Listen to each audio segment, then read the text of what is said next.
Notebook IAS आपकी सफलता है हमारा मिशन। हेलो दोस्तों, स्वागत है आपका आपके पसंदीदा यूट्यूब प्लेटफॉर्म नोट्सबुक आईएएस पे। दोस्तों, आज हम लोग बात करेंगे नासा का जो मार्स मिशन था। हालांकि यह मिशन जो है बहुत पहले से ही भेजा गया था, लेकिन इसमें कनेक्टिविटी जो है टूट गई है, जिसके कारण जो है आपको दिखाई दे रहा है कि यह पहला चीज की यह जो मिशन भेजा गया था मुख्य रूप से नासा के द्वारा, जिसका नाम है मैवेन। यह कौन सा मिशन था? तो यह मिशन था कि मंगल ग्रह पे जाके और वहाँ के एटमॉस्फेयर के बारे में जानना, वायुमंडल के बारे में जानना, आयनोस्फीयर के बारे में जानना, आयन मंडल जो है उसके बारे में जानना, फिर वहाँ पे जो सौर हवाएं चलती हैं उनके बारे में जो है जानकारी हासिल करना, वहाँ पे जो प्रयुक्त जो मतलब जो उपस्थित जो गैसें हैं उन गैसों के बारे में अध्ययन करने से संबंधित यह मिशन था। इस मिशन का नाम था मैवेन।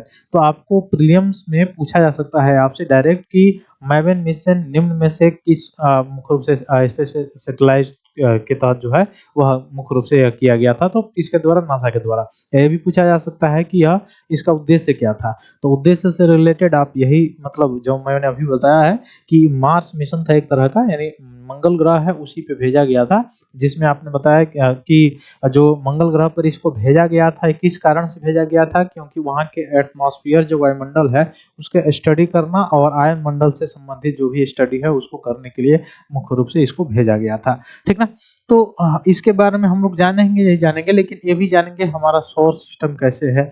ऐसे जैसे एक सोलर सिस्टम है, जिस सोलर सिस्टम में आप देखेंगे कि सोलर सिस्टम में आपको दिखाई देगा कि सूर्य है और अन्य जो ग्रह हैं वह है, जिसमें से पार्थिव ग्रह भी आपको दिखाई देंगे और बाह्य ग्रह भी दिखाई देंगे, क्षुद्र ग्रह भी दिखाई देंगे। यह पूरा मिलाकर एक हमारा जो है सौरमंडल है, जिसका मुख्य रूप से देखा जाए हेड जो है, मुखिया जो है वह कौन है? वह हेड जो है वह आप कह सकते हैं कौन है? तो वह है सौर, मतलब सूर्य है, जो कि ऊर्जा का ही एक स्रोत है। और इस सूर्य को ही सभी ग्रह जो है, सभी प्लेनेट जो है वो क्या करते हैं? चक्कर लगाते हैं, घूर्णन करते हैं और मुख्य रूप से इसके चारों ओर घूमते हैं, क्योंकि इस सौर मंडल का मुख्य रूप से जो कहा जाए हेड जो है वो कौन है? वह है सूर्य। ठीक ना? तो आपने ये भी पढ़ा होगा कि सबसे पहले कोपरनिकस से पहले भी ये सारी चीजें बताई गई थी कि नहीं, ग्रह जो है पृथ्वी की परिक्रमा करते हैं। फिर ये कंसेप्ट आया नहीं कि जो सभी ग्रह जो हैं, सौरमंडल के जितने भी ग्रह हैं वह सभी के सभी क्या करते हैं? तो सभी के सभी मिलजुल के जो है वह सूर्य की परिक्रमा करते हैं, अर्थात सूर्य के चारों ओर चक्कर लगाते हैं। अब सूर्य के चारों ओर चक्कर लगाते हैं तो क्या सभी ग्रह एक ही तरह से चलते हैं, एक ही तरह से गतिमान है? तो ऐसा भी नहीं है। सभी ग्रहों की चाल मतलब अलग अलग है। ध्रुवों पर जो है घूमने की जो उसकी गति है वो अलग है, और परिक्रमा करने की जो प्रोसेस है, जो गति है, वो भी अलग है। इसी प्रकार उपग्रहों की अगर बात किया जाए, जो खासकर देखा जाए प्राकृतिक उपग्रहों की, तो प्राकृतिक उपग्रह भी सभी इन ग्रहों की अलग अलग है ना? तो जितने भी ग्रह हैं उनके भी प्राकृतिक उपग्रह अलग अलग हैं। जैसे भी क्या अगर पूछा जाए कि क्या सभी जो उपग्रह हैं, प्लेनेट हैं, उनके प्राकृतिक उपग्रह हैं? तो ऐसा भी नहीं है। जैसे आप कह सकते हैं बुध जो हो गया, शुक्र हो गया, ठीक ना, ये ऐसे ग्रह हैं जिनका अपना खुद का कोई प्राकृतिक उपग्रह नहीं है। पृथ्वी है तो उसका एक प्राकृतिक उपग्रह कौन है? चंद्रमा है। ठीक, मंगल के दो प्राकृतिक जो है उपग्रह हैं, ठीक ना। ठीक वैसे ही आपको आगे जैसे जैसे बढ़ते जाएंगे उसमें संख्या में आपको दिखाई देगा कि सबसे ज्यादा मात्रा में आपको बृहस्पति के उपग्रह दिखाई देंगे, ठीक ना। तो आइए चलते हैं, हम लोग देखते हैं कि मार्स मिशन क्या था, यह मुख्य रूप से किस उद्देश्य से भेजा गया था। लेकिन ये याद रखिएगा किसका मिशन है? नासा का मिशन है। और नासा कहाँ की स्पेस एजेंसी है?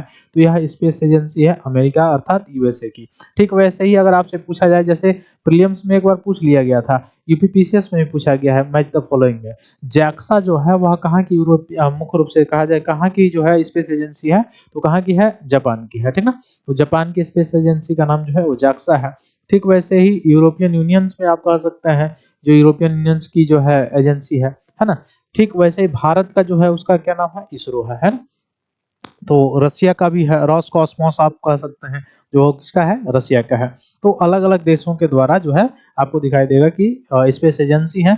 अब अगर देखा जाए यूएसए की अगर बात किया जाए, तो यूएसए के पास केवल एक नासा ही नहीं है। हालांकि गवर्नमेंटेड रूप से देखा जाए तो नासा है, लेकिन प्राइवेट रूप से बहुत सारी इसमें एजेंसीज आपको दिखाई देंगी, जिसमें फाल्कन 9 जो है, स्पेस एक्स हो गया, ये भी एक प्रकार का एजेंसी है, जिसमें आप देखे होंगे कि सबसे हैवी जो रॉकेट है, जो जिसका नाम है फाल्कन 9, वह भी आपको कहाँ पे दिखाई देगा? वह स्पेसएक्स का दिखाई देगा, जो कि यूएसए का निजी कंपनी है, ठीक ना।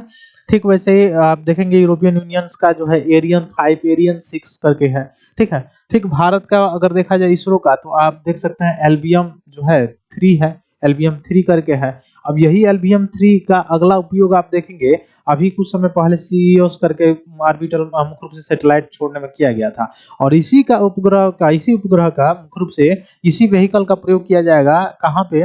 इसी व्हीकल का प्रयोग किया जाना है, जो गगनयान मिशन है उसमें प्रयोग किया जाना है। गगनयान मिशन कब आएगा? 2028-29 का जो है वो मिशन है भारत का, मुख्य रूप से मानव वाला जो है मिशन है, मतलब मनुष्य को जो है भेजा जाएगा अंतरिक्ष में, ठीक ना। तो गगनयान मिशन भी किससे लॉन्च होगा? एलबीएम 3। तो विश्व में सबसे ज्यादा जो है अगर देखा जाए तो रसिया के पास एक देख सकते हैं, इसरो के पास है, इसरो के पास मैंने अभी आपको बताया एलबीएम 3। हालांकि इसरो के पास अगर और भी देखा जाए तो पीएसएलवी है, जीएसएलवी है, ये भी सब मार्क 3 है। उसके अलावा ये जो है सबसे हैवी जो है सैटेलाइट लॉन्चर है एलबीएम 3, इसी का प्रयोग उसमें किया जाएगा, है ना। अभी हाल ही में आज देखे होंगे आप जो है ब्लू बर्ड 3 करके जो है एक सैटेलाइट लॉन्च किया गया है इसरो के द्वारा। वह ब्लू बर्ड जो 3 है कनेक्टिविटी से रिलेटेड है, जो नेटवर्किंग जो होता है उससे रिलेटेड है, जो कि कहाँ का है? अमेरिका की जो कंपनी है उसका सैटेलाइट है, और इसरो ने आज लॉन्च किया है। तो इसका प्रयोग जो है अलग अलग सैटेलाइट्स में लॉन्च करके इस व्हीकल का प्रयोग कर रहा है, खासकर इसरो, और इसमें प्रयोग मतलब अलग अलग चीजों से ईंधन के रूप में कर रहा है। ये किस तरह से ईंधन में या इंजन में परिवर्तन किया जाए कि कम फ्यूल में ज्यादा दूरी तक यहाँ दूरी तय करे। अब चूंकि कम फ्यूल लगेगा तो कारण क्या, इसमें क्या मतलब एक लाभ मिलेगा? तो लाभ इसमें ये मिलेगा कि कम फ्यूल लगेगा और ऊर्जा उस ज्यादा उत्पादन अगर कर रहा है तो सीधी सीधी ज्यादा मात्रा में ये चीज बेनिफिट मिलेगा कि जो स्पेस बचेगा, यानी वजन जो है जितना ही फ्यूल का कम होगा उतना ही और भी ज्यादा जो पेलोड्स के साथ जो सैटेलाइट जो है और भारी जो सैटेलाइट्स हैं जो वजन में, उनको जो है लॉन्च किया जा सकता है। जैसे अभी हाल ही का आज का जो मैं बता रहा हूँ, तो मैं अभी बताया वहां पे जो लॉन्च किया जा रहा है इसरो के द्वारा, उसमें आप देखेंगे तो उसका वजन जो है 6100 किलोग्राम के आसपास है। तो वहां से सैटेलाइट की अगर मतलब ज्यादा भारी मात्रा में भी सैटेलाइट हो तो उसको भी लॉन्च किया जा सकता है, तो इसमें प्रयोग कर रहा है। फिर आपको मैंने बताया है एरियन 5, एरियन 6 ये यूरोपियन यूनियंस का है, ठीक है। आप देख सकते हैं उसके अलावा जो है स्पेस एक्स का है फाल्कन 9 रॉकेट, ये भी विश्व का सबसे हैवी रॉकेट है ना। तो इसी में आपने देखा हो कि एक्सियम 4 मिशन जो किया गया हुआ था अभी हाल ही में 2025 में, उसमें किसका प्रयोग किया गया था? इसी का प्रयोग किया गया था, जो रॉकेट था फाल्कन 9 जो स्पेस एक्स कंपनी का है ना। तो चलिए पहले हम लोग देखते हैं क्या तो सौर मंडल के बारे में, कि मंगल पर कैसे यह गया है और कौन कौन पार्थिव ग्रह हैं और कौन कौन से बाह्य ग्रह हैं, कौन कौन आंतरिक ग्रह हैं और कौन कौन बाह्य ग्रह हैं। तो देखा जाए टोटल हमारा जो सौर मंडल बना है किससे बना है? सूर्य और मुख्य रूप से 8 ग्रहों के मिलने से बना हुआ है। 8 ग्रहों में आप देखेंगे कि 4 ग्रह हैं वह इनर प्लेनेट होंगे, और 4 ग्रह जो होंगे वह क्या होंगे? आउटर प्लेनेट है। अब क्यों इनर प्लेनेट है और आउटर प्लेनेट है? वह दूरी के आधार पे है उसमें। और दूसरा चीज ये भी है कि यहाँ पे सूर्य का, क्योंकि सूर्य से इनकी नजदीकी होने के कारण सौर हवाएं जो है वह आसानी से यहाँ के वायुमंडल को उड़ा के लेके चली जाती है, लेकिन यहाँ पे उपस्थिति ज्यादा आपको दिखाई दे देगी। सूर्य से दूरी ज्यादा होने के कारण इनको क्या कहा जाता है? आउटर प्लेनेट कहा जाता है, और सूर्य से कम दूरी होने के कारण उसको इनर प्लेनेट कहा जाता है। तो आप बोलेंगे तो यहाँ से ही क्यों डिवाइड आप किए? यहाँ से भी तो डिवाइड कर सकते थे कि यहाँ से डिवाइड कर दीजिए इनर प्लेनेट हो जाएगा, यहाँ से डिवाइड कर दीजिए आउटर प्लेनेट हो जाएगा, लेकिन ऐसा क्यों नहीं किया मैं? उसका कारण है। कारण क्या है? आप देखेंगे कि ये जो मार्स जो है, मार्स का मतलब जो मंगल ग्रह है, प्लेनेट है, और ये जुपिटर है। जुपिटर आप समझ रहे हैं ना, बृहस्पति जो ग्रह है वह। तो मंगल ग्रह और बृहस्पति ग्रह दोनों के बीच में आप देखेंगे तो एक पट्टी पाई जाती है। अब आप बोलेंगे किस चीज की पट्टी पाई जाती है? तो यहाँ पे एक पट्टी पाई जाती है, मतलब एक बेल्ट पाया जाता है, एक क्षेत्र पाया जाता है, जिसको क्या कहा जाता है? क्षुद्र ग्रहों का प्लेट, मतलब क्षुद्र ग्रहों का बेल्ट कहा जाता है। क्षुद्र ग्रहों का बेल्ट कहा जाता है, मतलब क्षेत्र कहा जाता है ना। क्षुद्र ग्रहों का बेल्ट कहा जाता है। अब क्षुद्र ग्रह क्या होते हैं? क्षुद्र ग्रह किसे कहा जाता है? तो क्षुद्र ग्रह वैसे ग्रह होते हैं जो मुख्य रूप से किसी एक पथ पर, यानी कोई निश्चित पथ उनका नहीं होता है, कोई निश्चित मार्ग नहीं होता है परिक्रमा पथ, यानी ये ऐसे घूमते हुए आ रहे हैं, घूमते घूमते ऐसे भी चले गए, घूमते घूमते ऐसे भी चले गए, यानी कोई निश्चित जो है डायरेक्शन पे, किसी निश्चित पथ पे वह या निश्चित आर्बिट पे वह मुख्य रूप से सूर्य की परिक्रमा नहीं करते हैं, इसलिए उनको क्या कहा जाता है? क्षुद्र ग्रह कहा जाता है। जैसे एक समय प्लूटो को भी ग्रह की श्रेणी में रखा जाता था, लेकिन 2007 में उसको ग्रह की श्रेणी से क्या कर दिया जाएगा? आउट कर दिया गया है ना, बाहर कर दिया गया। क्यों कर दिया गया? क्योंकि वह जो है वह उसका जो है डायरेक्शन था, या जो पथ था जिस पथ पे वह गति करता था वह डेफिनिट नहीं था, वह घूमते घूमते वरुण के क्लास में चला जाता था, ऑर्बिट में चला आता था, घूमते घूमते जो है अरुण के ऑर्बिट में चला आता था। तो इसीलिए उसको रखा गया किसमें, तो क्षुद्र ग्रहों की श्रेणी में उसको रखा गया। ये बात समझ गए होंगे आप। अब देखिए इसमें देखेंगे अगर कौन कौन से ग्रह हैं, तो मैं टोटल पूरा 8 का पहले नाम बता दे रहा हूँ, फिर एक एक करके बताता हूँ। यहाँ पे सबसे नजदीक जो है वह बुध ग्रह है, उसके बाद से शुक्र है, फिर पृथ्वी है, और फिर मार्स है अर्थात मंगल है। फिर उसके बाद से कौन है, बृहस्पति है, बृहस्पति के बाद से शनि है, शनि के बाद से कौन होगा, अरुण होगा, और अरुण के बाद से वरुण होगा। अब मैं नाम क्यों बता रहा हूँ, इसमें भी एक कारक है कि यह यूरेनस जिसको कहा जाता है जो अरुण है, और नेपचर जिसको कहा जाता है मुख्य रूप से नेपटन जो है वह कौन सा है, वरुण है। इसमें वरुण को अगर देखा जाए और मुख्य रूप से अरुण को और शुक्र को, यह शुक्र और यह कौन सा है, अरुण है।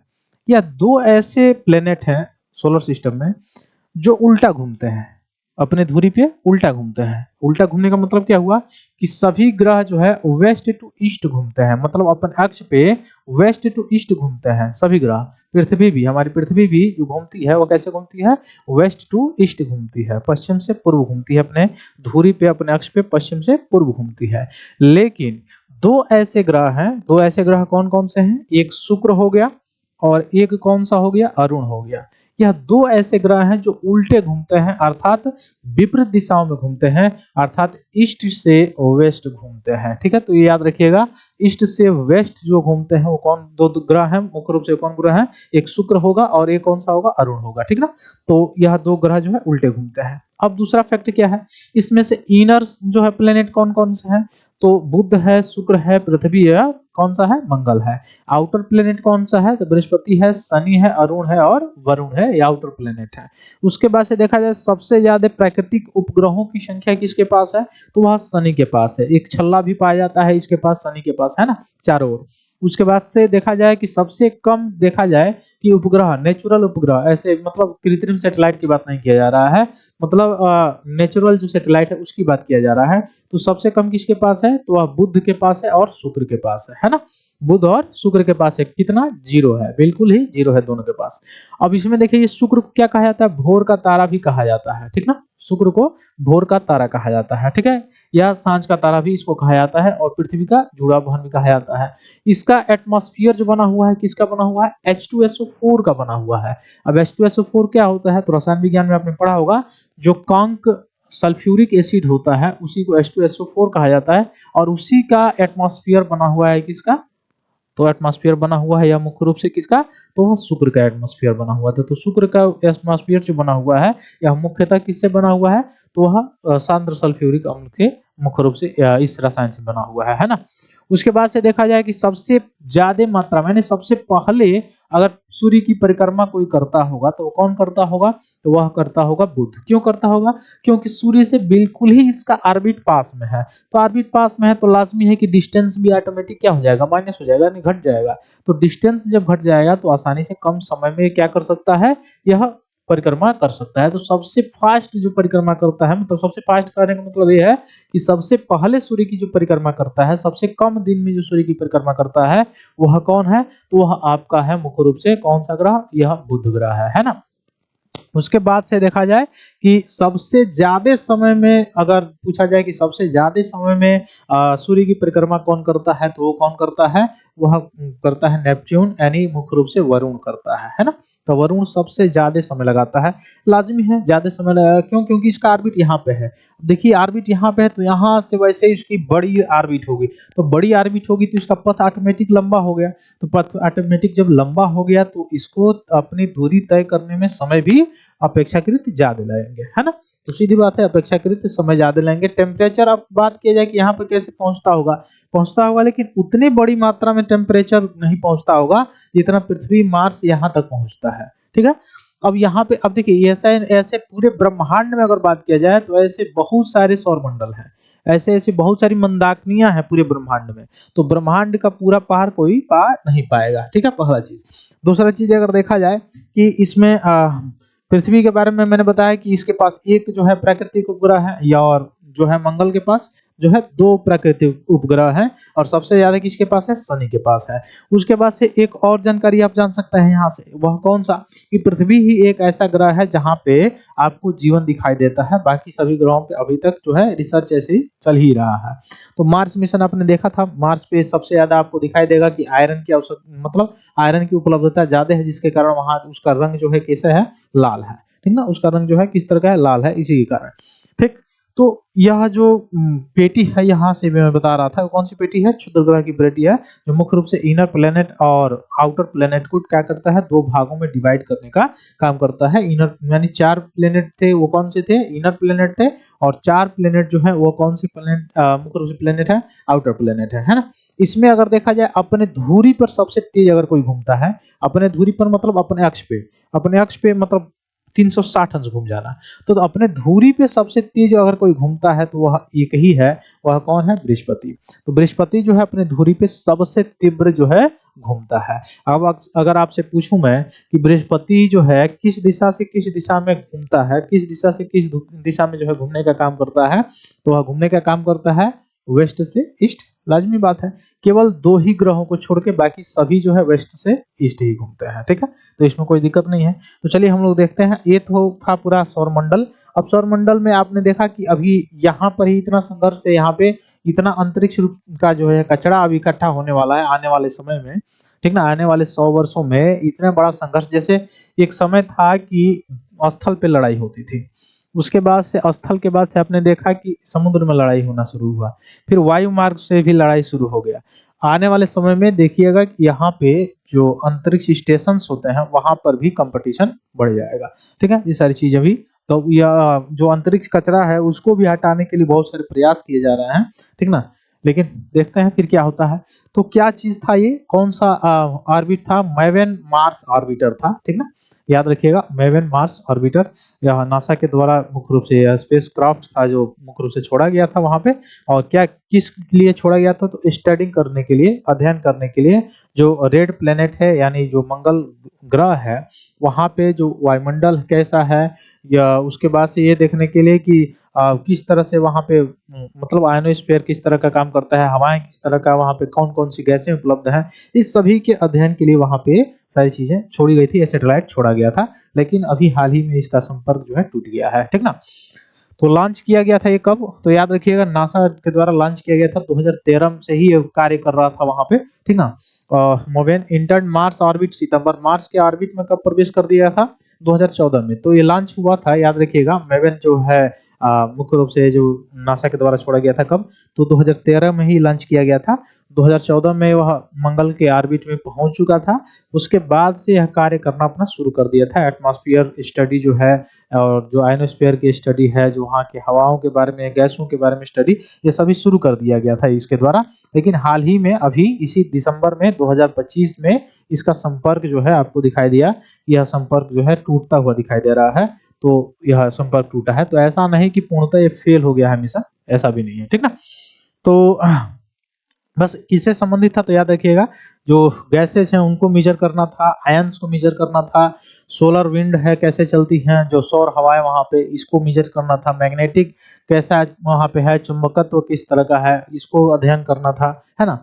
तो कुछ वैज्ञानिक जो है अंडरस्टैंडिंग करने के लिए जो मार्स का यह मिशन भेजा गया था मार्स पे, जो मैवेन मिशन था। लेकिन यह लगी 2013 से मतलब इसको भेजा गया था, 2014 में ऑर्बिट में प्रवेश कर चुका था और 2025 में ये मुख्य रूप से संपर्क इसका टूटा है, वो भी लास्ट में। मान लीजिए कि 2025 बीत ही गया, 2025 तक चला है, तो इसका मतलब ये हो गया कि 12-13 साल ये तो वर्क कर ही दिया है ना, अपना कार्य 12-13 साल में बहुत अच्छा से कर ही दिया होगा। तो Mars transmitted from the warmer, wetter planet to cold and arid world seen today। मतलब वहां पे ये भी देखने को मिला है कि कैसे वहां पे जो ठंडी हवाएं हैं, जो सौर हवाएं हैं, वह किस तरह से चलती हैं और कौन कौन से गैसें वहां पे पाई जाती हैं। तो 2 ईयर मिशन यहाँ पे और बचा हुआ था, इसका मतलब 2 वर्ष का और इसका ऑपरेशन बचा हुआ था, लेकिन पहले ही यह बीच में ही क्या हो गया, संपर्क इसका टूट गया है ना। तो मैवेन, ये याद रखिएगा, मैवेन लॉन्च कब हुआ था, 2013 में, नवंबर 2013 में। ऑर्बिट में कब प्रवेश किया, 2014 में। किसके ऑर्बिट में, मार्स के ऑर्बिट में। देखिए कोई भी चीज यहाँ से मतलब पृथ्वी है, मान लीजिए पृथ्वी है ना, और यहाँ से चूंकि यहाँ पे बुध था, शुक्र था, पृथ्वी है, इसके बाद से मार्स तुरंत आ जाता है ना। उसके बाद से ये क्षुद्र ग्रहों की पेटी है, फिर बृहस्पति है। तो कोई भी अगर मिशन भेजा जाता है खासकर, तो इसमें ये चीजें हैं कि उसका रॉकेट का चाल कितना होना चाहिए, 11.2 किलोमीटर प्रति सेकंड। ये प्लान वेग होना चाहिए। यह प्लान वेग होगा, इसी प्लान वेग से बिगा जाएगा तो वहां पर मुख्य रूप से गुरुत्वाकर्षण जो है वो काम नहीं करेगा। तो गुरुत्वाकर्षण जब काम नहीं करेगा तो आसानी से यहाँ से जाएगा। दूसरा चीज कि डायरेक्ट यहाँ से यहाँ जाके उतर नहीं जाता है रॉकेट।